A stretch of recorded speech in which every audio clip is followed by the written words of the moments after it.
Bonjour à tous et bienvenue dans ce tout nouveau podcast. Alors aujourd'hui on va parler d'un sujet qui est primordial. Primordial dans l'accomplissement de nos intérêts et de nos projets personnels et professionnels. On va parler de la motivation. Alors vous le voyez très bien, que ce soit sur les réseaux sociaux ou sur les plateformes de podcast auxquelles vous avez accès sur votre téléphone portable ou sur vos ordinateurs, il y a énormément de vidéos de motivation qui nous permettent d'apprendre à vouloir travailler. Parce que oui, la motivation, c'est ça. C'est apprendre à vouloir faire quelque chose. Apprendre à vouloir être impliqué dans une tâche. Je sais pas vous, mais alors moi je trouve ça extrêmement étrange. Le fait qu'on soit dans un besoin viscéral d'attendre un ordre, un conseil, un commandement, afin de nous mettre au travail. D'ailleurs, avant toute chose, j'aimerais vous poser une question. D'où m'écoutez-vous ? Est-ce que vous êtes dans votre lit ? Est-ce que vous êtes au bureau ? Est-ce que vous êtes dans la voiture ? Est-ce que vous marchez dans la rue ? Ou est-ce que tout simplement peut-être que vous attendez les transports en commun ? Si vous êtes dans votre lit, levez-vous tout de suite. Bon, par contre, s'il est 3h du matin, remettez l'écoute du podcast à demain. Ce qu'on écoute dans son lit, c'est pour dormir. Si vous m'écoutez sous votre couette, écoutez bien ce que je vais vous dire, ou vous ne vous rappellerez de rien demain. Votre cerveau, à l'approche du sommeil, on a ce qu'on appelle des circuits neuronaux qui fonctionnent sur ce qu'on appelle des ondes cérébrales. Votre cerveau, avant de dormir, se place sur des ondes cérébrales qu'on appelle des ondes delta. Si vous ne connaissez pas les ondes delta, ce sont des ondes cérébrales qui nous placent dans un état de paix intérieure, profonde et de quiétude. Vous savez, ce sentiment qui est très agréable quand vous êtes exténué après une journée de travail et que vous vous allongez dans votre lit et que vous sentez que le sommeil va arriver dans maximum 1 minute. Votre cerveau s'est placé sur des ondes cérébrales qu'on appelle des ondes delta. Ces ondes-là, bien qu'elles soient extrêmement importantes dans le cadre de la récupération neuronale, ne vous permettent pas du tout de vous mettre dans un état d'apprentissage efficace, puisque toute notion de temps est perdue. Vous allez simplement être bercé par le son de ma voix, mais votre hémisphère gauche, donc le côté gauche du cerveau, n'assimilera pas une seule information que je vais vous communiquer. Alors on va parler de la motivation, on va rentrer dans le vif du sujet. La motivation, c'est quoi ? Je vais vous donner une définition qui est littérale. La motivation définit le processus régulateur de votre intention dans une activité précise. La motivation permet d'établir les aboutissants d'un acte, d'un objectif ou d'une activité donnée. La motivation, est-ce qu'elle est obligatoire dans la réussite ? Alors on va prendre un exemple tout simple, l'exemple de la lecture. Lisez sans motivation. Alors prenez un moment où vous êtes exténué, où vous avez envie de tout, sauf de lire, où vous avez besoin de faire décrocher votre cerveau. Lisez juste une seule page. En arrivant à la fin de la page, il est quasiment certain que vous ne vous rappellerez même pas des premières lignes que vous avez lues. Avec la cuisine, c'est pareil. Essayez de cuisiner sans motivation. Ça m'est arrivé un paquet de fois. Le plat sera toujours raté. Alors pour vos objectifs, c'est exactement la même chose. Le niveau d'efficacité que vous établissez dans un acte, dans un projet, dépendra en quasi-totalité de l'implication que vous allez y mettre et de la motivation que vous allez y mettre. Quelle est votre définition à vous de la motivation ? J'aimerais beaucoup que vous me répondiez en commentaire, ça m'intéresse, ça nous intéresse de vous connaître, sachant en tout cas qu'on fera toujours le maximum pour répondre à tous vos commentaires, à toutes vos questions. C'est très très important pour nous. Si vous manquez de motivation pour un projet, par exemple pour le sport, pour prendre soin de vous, il s'agit en tout premier lieu de faire une profonde remise en question sur votre réalité personnelle. Je vais être très rude dans certains podcasts. Vous allez parfois vous sentir secoué, peut-être agacé également par ce que je dis, mais vous allez vite comprendre que c'est nécessaire. Le manque de motivation résulte, écoutez-moi bien, de la fainéantise. J'ai aucune recette miracle à vous donner. Je vais juste vous poser une question. Est-ce que vous souhaitez que votre vie reste telle qu'elle est actuellement ? Est-ce que vous souhaitez rester dans cette monotonie qui vous pèse, visiblement, puisque vous manquez d'implication dans les tâches même les plus courantes de votre vie ? Comment est-ce que vous voulez vivre ? Comment est-ce que vous voulez vieillir ? Vraiment, il est important de se remettre en question au quotidien, puisque moi-même, je le fais très régulièrement.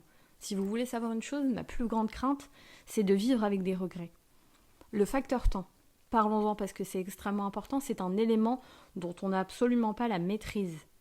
Une seconde de passé est une seconde de perdu. Vous savez, je vois tellement de gens, tellement de personnes âgées regretter le passé. Je vais vous demander d'y réfléchir. Quelle vision vous souhaitez avoir de vous-même une fois que vous aurez 60, 70 ans? Vous savez, les remises en question. Ah, si j'avais fait ça quand j'étais jeune. Ah, si j'avais fini mes études. Si j'avais été au bout de ce projet. Si j'avais fait du sport, j'aurais pas eu autant de problèmes de santé. Si j'avais mieux mangé. Si j'avais mieux géré ma carrière.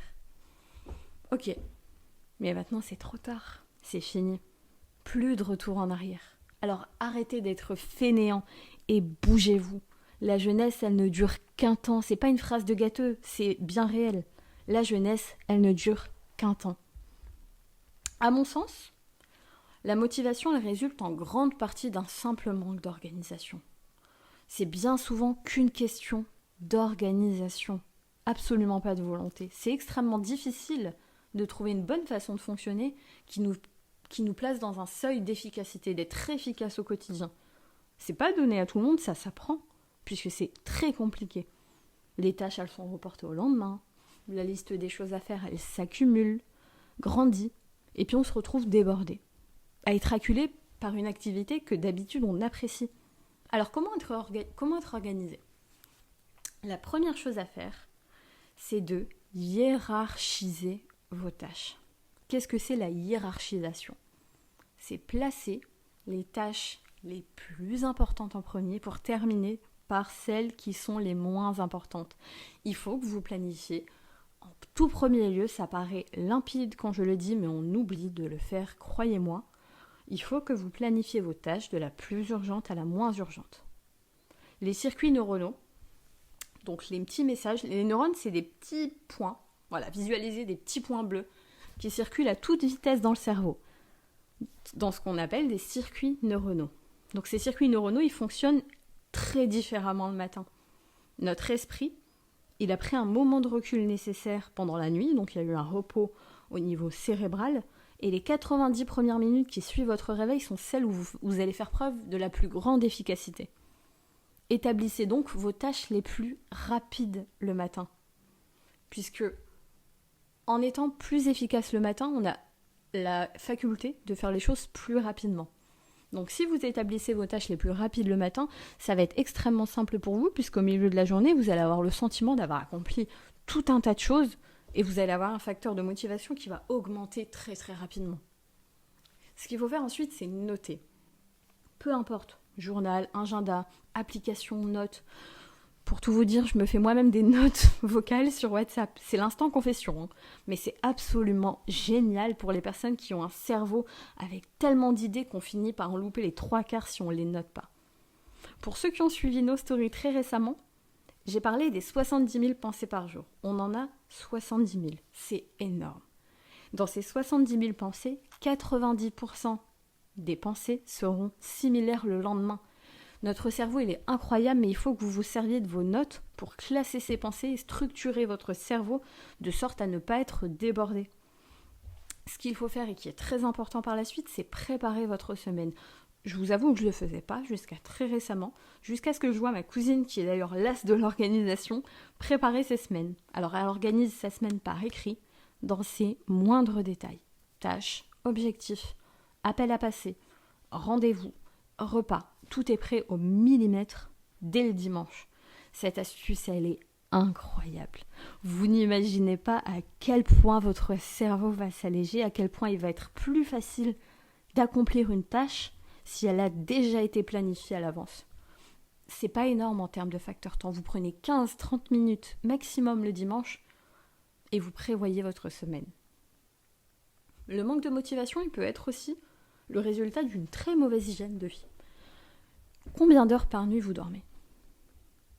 Est-ce que vous mangez convenablement? Est-ce que vous pratiquez une activité physique régulière? Si votre quotidien il part dans tous les sens, il ne faut vraiment pas espérer commencer un projet et encore moins le terminer. Il faut discipliner votre cerveau. dormir 7 heures par nuit minimum, ne pas manger n'importe quoi, faire du sport. On ne vous demande pas d'aller à la salle et de soulever de la fonte, évidemment. Mais dépensez-vous au moins minimum 30 minutes par jour dans une activité de votre choix et qui vous plaît. Il faut discipliner vraiment son cerveau, c'est très important. Il faut apprendre la rigueur. Il ne s'agit pas là d'avoir un train de vie d'athlète. C'est pas du tout le but. Mais si vous voulez vous lancer dans un projet, et surtout si vous voulez maîtriser le projet dans lequel vous vous lancez, apprenez à vous maîtriser vous-même en tout premier lieu. Le manque de motivation, il peut être aussi dû à une cause médicale. Bien que travaillant dans le milieu de la santé alternative, il est exclu que je me supplante à la vie d'un médecin. La fatigue extrême, le manque d'intérêt que vous pourrez avoir pour les tâches du quotidien peut être le résultat d'une carence, par exemple en neurotransmetteurs, des prémices de déséquilibre psychique, de burn-out, de dépression. Si ce manque de motivation, c'est un sentiment qui vous accable, si vous sentez vraiment que ça vous pèse sur les épaules, il faut que vous consultiez un professionnel de santé. Tous les meilleurs coachs, tous les meilleurs mentors du monde ne pourront absolument rien pour vous. Maintenant, on va faire des calculs très simples. Puisque généralement, c'est vrai que l'argent, c'est un facteur de motivation qui est extrêmement important. Donc on va en parler. Combien estimez-vous valoir de l'heure ? Oubliez le SMIC, on va être très créatif, très rêveur. Et on va prendre l'exemple de Julien. Julien veut être payé 150 € de l'heure. Julien, il ne travaille pas. Il passe sa journée sur Netflix, YouTube, Instagram, entrecoupé de 2 ou 3 heures maximum par jour où il va développer son business, qu'il estime d'ailleurs être le business de l'année. Partons du principe qu'une journée lambda de travail dure entre 8 et 9 heures. Julien, il travaille 3 heures maximum. Par jour, et par manque de motivation, Julien va perdre 900 €. Par semaine, à cause de son manque de motivation, Julien perdra 6 300 €. Par mois, 25 200 €, c'est énorme. Ce n'est pas un adage fictif, le temps, c'est de l'argent. Vous estimez avoir une valeur intrinsèque qui est importante, alors assumez-en tout simplement les conséquences. Vous allez perdre de l'argent. À chaque minute passée à vous demander quand est-ce que vous allez vous bouger. Il est primordial aussi de faire un tri dans vos pensées. On a un flux de pensées. Les neurones, elles fonctionnent en continu, le cerveau, il ne s'arrête pas. Même quand vous dormez, il ne s'arrête pas. Et même les minutes suivant le décès d'une personne, le cerveau n'est pas en arrêt total. L'activité cérébrale, elle est présente tout le temps. Donc il ne s'agit pas là de l'arrêter, puisque malheureusement ce n'est pas possible, mais au moins de le maîtriser. Alors je vais vous inviter à la fin de cette vidéo à faire un exercice qui est très simple et très rapide. Vous allez prendre de quoi noter et vous allez écrire 5 pensées négatives qui vous concernent et que vous avez envers vous-même.